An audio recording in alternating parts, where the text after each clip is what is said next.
新しい元号は令和であります。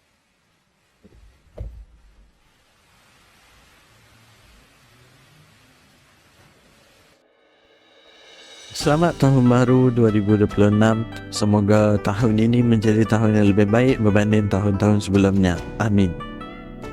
Tahukah anda bahawa sekarang di Jepun bukan tahun 2026 tetapi tahun ke-8? Kenapa boleh jadi macam tu?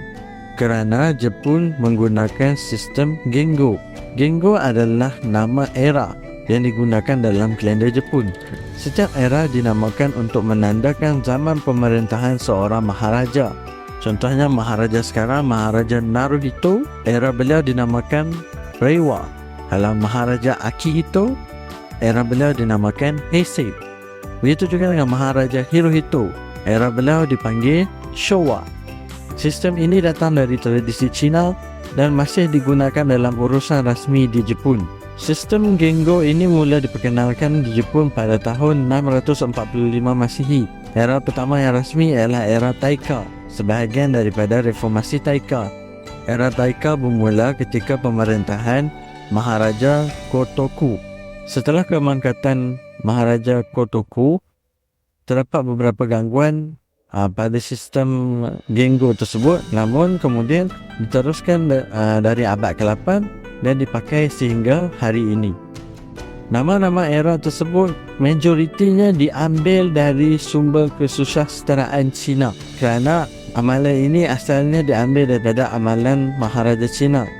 Dan pada masa itu, budaya dan falsafah serta teks Cina seperti Shiji dan Shujing dianggap sumber yang berwibawa dan berprestij. Jadi sebab itu majoriti era tradisional Jepun diambil daripada ungkapan ataupun ayat Cina klasik sebagai simbol kebijaksanaan, kestabilan dan kesinambungan budaya Cina.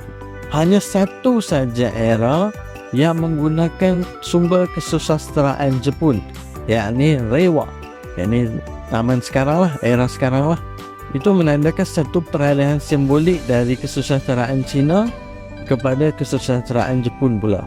Di zaman moden, Kabinet Jepun lah yang akan mengumumkan nama era baru.